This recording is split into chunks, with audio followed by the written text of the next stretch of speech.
Hey, I am Michael Shurmer, the director of the Skeptic Society, the publisher of Skeptic Magazine. We investigate claims of the paranormal, pseudoscience, and fringe groups and cults, and claims of all kinds between.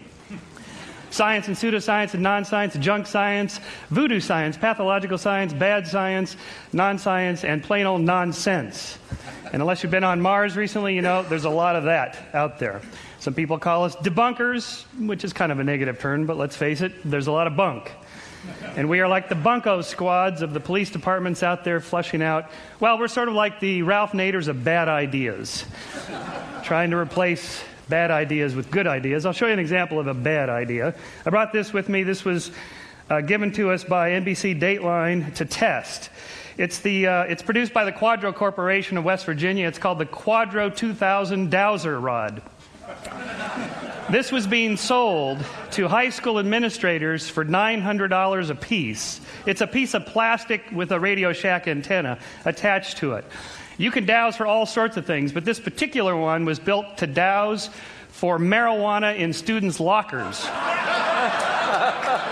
So the way it works is you go down the hallway and you see if it tilts toward a particular locker, and then you open the locker. So it looks something like this. I'll show you. Well, it has kind of a right-leaning bias, so I'll show you. Well, this is science, so we'll do a controlled experiment. It'll go this way for sure.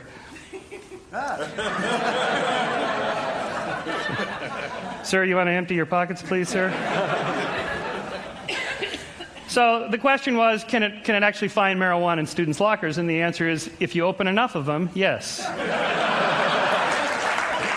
But in science, we have to keep track of the misses, not just the hits, and that's probably the key lesson to my short talk here, is that this is how psychics work, astrologers and tarot card readers and so on. People remember the hits, they forget the misses. In science, we have to keep the whole database and look to see if the number of hits is somehow stands out from the total number that you would expect by chance. In this case, we tested it. We had two opaque boxes, one with government-approved THC marijuana and one with nothing, and it got it 50% of the time, which is exactly what you'd expect with a coin flip model.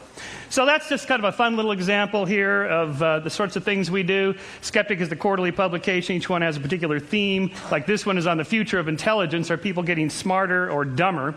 I have an opinion of this myself because the business I'm in. But in fact, people, it turns out, are getting smarter. Three IQ points per 10 years going up. Sort of an interesting thing. With science, don't think of skepticism as a thing, or even science as a thing. Are science and religion compatible? It's like, is science and plumbing compatible? They're just two different things. Science is not a thing, it's a verb. It's a way of thinking about things. It's a way of looking for natural explanations for all phenomena. I mean, what's more likely, that extraterrestrial intelligences or multidimensional beings travel across the vast distances of interstellar space to leave a crop circle in Farmer Bob's field in Pucker Brush, Kansas to promote Skeptic.com, our webpage? Or is it more likely that a reader of Skeptic did this with Photoshop? And in all cases, we have to ask, what's the more likely explanation? And before we say something is out of this world, we should first make sure that it's not in this world. What's more likely, that Arnold had a little extraterrestrial help in his run for the governorship, or that the World Weekly News makes stuff up? And part of that, the same theme, is expressed nicely here in the Sidney Harris cartoon. For those of you in the back, it says here, then a miracle occurs. I think you need to be more explicit here in step 2. This single slide completely dismantles the intelligent design arguments. There's nothing more to it than that. You can say a miracle occurs, it's just that it doesn't explain anything. It doesn't offer anything. There's nothing to test. It's the end of the conversation for intelligent design creationists. Whereas, and it's true, scientists sometimes throw terms out as linguistic place fillers, dark energy or dark matter or something like that. Until we figure out what it is, we'll just call it this. It's the beginning of the causal chain for science. For intelligent design creationists, it's the end of the chain. So, again, we can ask this, what's more likely, are UFOs, alien spaceships, or perceptual cognitive mistakes, or even fakes? This is a UFO shot from my house in Altadena, California, looking down over Pasadena. And if it looks a lot like a Buick hubcap, it's because it is. You don't even need Photoshop. You don't need high-tech equipment. You don't need computers. This was shot with a throwaway Kodak Instamatic camera. You just have somebody off on the side with a hubcap ready to go, cameras ready. That's it. So although it's possible that most of these things are fake or illusions or so on, and that some of them are real, it's more likely that all of them are fake, like the crop circles. On a more serious note, in all of science, we're looking for a balance between data and theory. In the case of Galileo, he had two problems when he turned his telescope to Saturn. First of all, there was no theory of planetary rings, and second of all, his data was grainy and fuzzy, and he couldn't quite make out what it was he was looking at. So he wrote that he has seen, I have observed that the furthest planet has 3 bodies, and this is what he ended up concluding that he saw. So without a theory of planetary rings and with only grainy data, you can't have a good theory. And it wasn't solved until 1655. This is Christian Huygens' book in which he cataloged all the mistakes that people made in trying to figure out what was going on with Saturn. It wasn't until Huygens had 2 things. He had a good theory of planetary rings and how the solar system operated, and then he had better telescopic, more fine-grained data in which he could figure out that as the Earth is going around faster, according to Kepler's laws, than Saturn, then we catch up with it and we see the angles of the rings at different angles there, and that's, in fact, turns out to be true. The problems with having a theory is that your theory may be loaded with cognitive biases. So one of the problems of explaining why people believe weird things is that we have things on a simple level, and then I'll go to more serious ones, like we have a tendency to see faces. This is the face on Mars, which was in 1976, so there was a whole movement to get NASA to photograph that area because people thought this was monumental architecture made by Martians. Well, it turns out here's the close-up of it from 2001. If you squint, you can still see the face. And when you're squinting, what you're doing is you're turning that from fine grain to coarse grain. And so you're reducing the quality of your data. And if I didn't tell you what to look for, you'd still see the face because we're programmed by evolution to see faces. Faces are important for us socially. And, of course, happy faces, faces of all kinds are easy to see. You can see the happy face on Mars there. If astronomers were frogs, perhaps they'd see Kermit the Frog. Do you see him there? Little froggy legs. Or if geologists were elephants.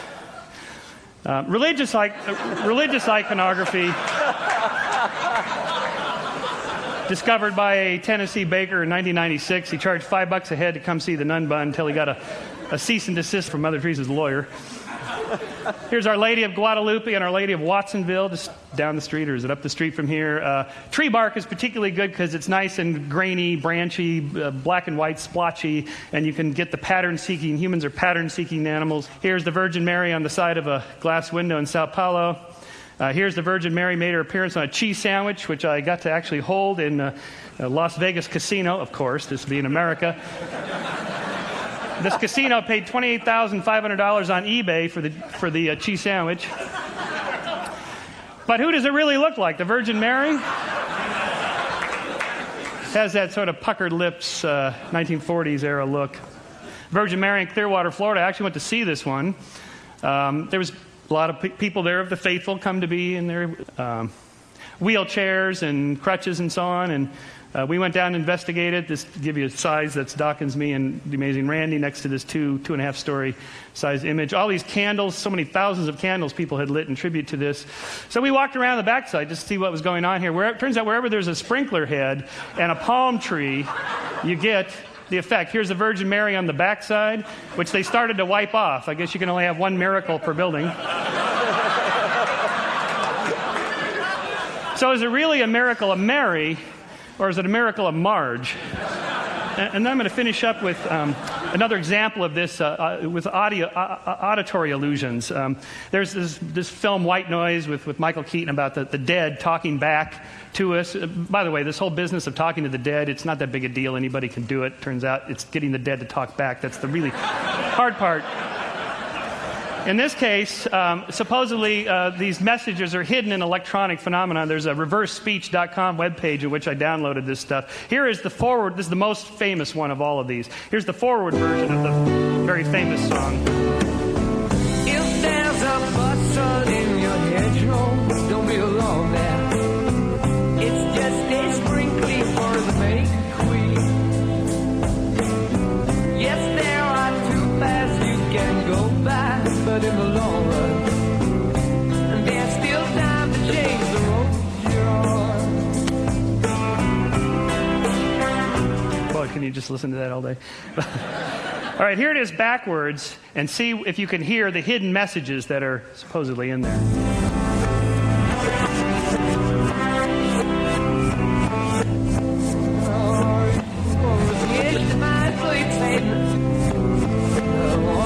of time would make me zappers now and say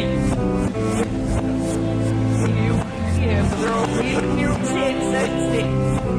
I'm all in with the more shame. I need to stop myself. What'd you get? Satan. Okay, well, at least we got Satan. Now I will prime your auditory part of your brain to tell you what you're supposed to hear, and then hear it again.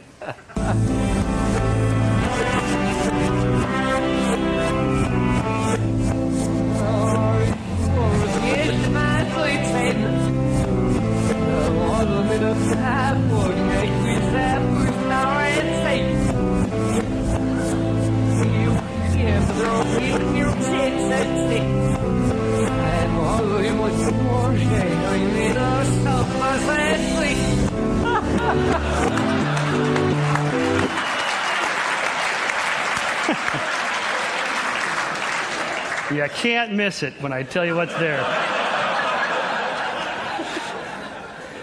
All right, I'm going to just end with a positive, a nice little story about the Skeptics is a nonprofit educational organization. We're always looking for little